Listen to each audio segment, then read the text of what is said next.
Breaking news, Real Housewives have stormed the nation's capital. Well, kind of. Just this past January, Angie K from the Real Housewives of Salt Lake City made history as the first Real Housewife to testify in front of Congress. And then just this past week, 7 more Real Housewives took to Capitol Hill to advocate for preventative HIV medication. Yesterday, I saw Countess Luann from New York post on Instagram sharing that her and a plethora of other housewives took to the Hill to advocate for something called PrEP. Now, it looks like the most random ultimate girls trip casting. We've got Nene Leakes and Phaedra Parks from Atlanta, Marisol from the Real Housewives of Miami, Melissa Gorga from New Jersey. This guy over here, his name's Tristan. We'll get into him later. We've also got Erica Jane from Beverly Hills, Countess Luann, and Candace from the Real Housewives of Potomac. Now, of all the things that these women could be lobbying for on Capitol Hill, an HIV preventative medication seemed pretty random. And I hate to say, my first thought was, do these women all have HIV? Because why this cause? I mean, obviously we don't want people dying of HIV and AIDS, but it seems like it's an issue that affects such a small portion of the population. And I don't know if I can recall ever having an episode where the women talk about this issue. They, obviously use their platforms and even the show to promote a lot of causes that they're passionate about, a la homeless and toothless. So this seemed kind of random because, for perspective, about 0.3% of the American population is living with HIV, whereas compared to other illnesses such as cancer, you've got about 10% of the population, or even diabetes, which affects 12% of the American population. So it just seems like a very random niche problem to be taking to the Hill to address, which makes me think that this must just be a big PR campaign, which is, kind of smart because here I am talking about it. And I can't help but wonder if they were all just paid to be there, which is kind of what I'm gathering from watching the videos in which all the women are being asked why they're there. And it's not to say that it's not an important issue. It's just very random to get 7 Real Housewives from all over the country to be on Capitol Hill spending their time and energy for this. So let's get into what the women had to say when they were all asked why they were there, which, spoiler, I don't think a lot of them knew why they were there. Oh, I think it's important to come in a bipartisan way to help bridge any kind of gap there might be between pop culture and politics, and also raise the funds. Yeah, Luann is kind of giving, I didn't do the assignment, but I'm still going to do the presentation anyways, and I gotta love the confidence. She kind of, I think, just heard a couple buzzwords like bipartisan, bridge the gap between pop culture and politics, even though she didn't answer how or why she was really bridging that gap, and then raise the funds, just raise those funds. I feel like we're so out of place in a way here, which makes it so special. She's right, they are out of place. Being a mortician as well as an attorney, I bury people who have died from complications of having HIV. All right, I will give Phaedra props for the personal connection. A lot of awareness to the disease because it's kind of faded in the background, but yet it still goes on. She is right in that the disease has kind of faded in the background just because it affects way less people, like I mentioned earlier, than a couple decades ago.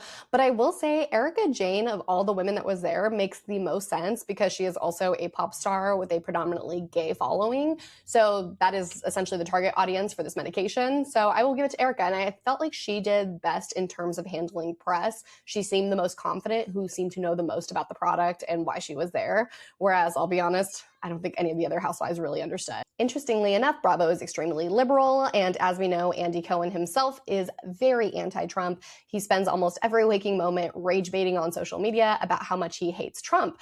But interestingly enough, I saw a video with Tristan, the founder of this organization, who actually mentions that it was Trump who launched a campaign to eradicate HIV and AIDS during his first administration, which is why they are on Capitol Hill now, which I just thought was kind of funny because, as we all know, everyone tries to act like Trump is some big homophobic bigot when in fact he cares about a lot of causes that do affect the LGBTQ community. Not to mention, he was the first president to ever appoint an openly gay cabinet member with Richard Grenell.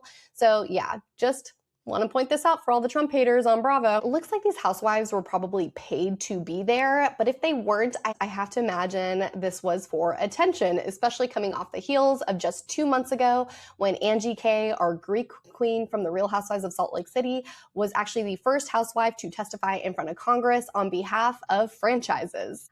Now, Angie K being there testifying in front of Congress on behalf of the American Franchise Act made a lot more sense than the Real Housewives being there promoting PrEP because of this viral scene. I never thought I would live to see the day that an iconic Real Housewives scene would be referenced on the congressional floor. So for anyone that's not familiar, on this last season of Salt Lake City, basically Lisa Barlow got in a big fight with Angie and was trying to accuse her of not actually being a legitimate entrepreneur because she owns franchises, in which we got the iconic line, "My business. You do French fries. I do franchise. You should stick to it."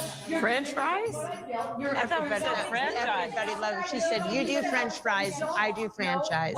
Ooh, that was good. Mary was right, because that was good. So good that it got her invited to testify in front of Congress. And the reason she says you do French fries is because Lisa Barlow is notoriously a big fan of Wendy's. She has a sponsorship with them. So when she said, you do French fries, I do franchise, it was the best own, because Angie K and her husband, they do well for themselves. They have that nice, expensive White House on the hill in Salt Lake City. So yeah, she's got some real money. Quote Angie K during her speech, in which she says, a fellow housewife who happens to have a brand partnership with a quick service restaurant brand questioned whether I was a real business owner because I franchise. She said during her January 22 testimony, in that moment, I responded with, you do French fries, I do franchise. I mean, the fact that this is on record in Congress is so epic. Now, essentially, the American Franchise Act is meant to lower taxes, reduce regulations, and promote access to capital to empower franchise owners to thrive. Of course, as we all know, the Bravo fandom is extremely liberal. So I was curious to go into the comments on some of these posts about her testifying on behalf of franchises to see all of the socialist Bravo fans take to the comments. I have to imagine they were not happy about our capitalist queen going to advocate on behalf of her business. So let's go through some of these comments, which says, I would take this down. Angie K used to be my favorite housewife. This one's gross. She is and always has been a maggot. Look at her personality. Y'all conveniently left out what she was testifying against, the labor rights of her own workers. Bravo fans, utter abandonment of progressive values and critical thinking by, yes, queening any abusive, exploitative bosses that because they are women on reality TV needs to be studied.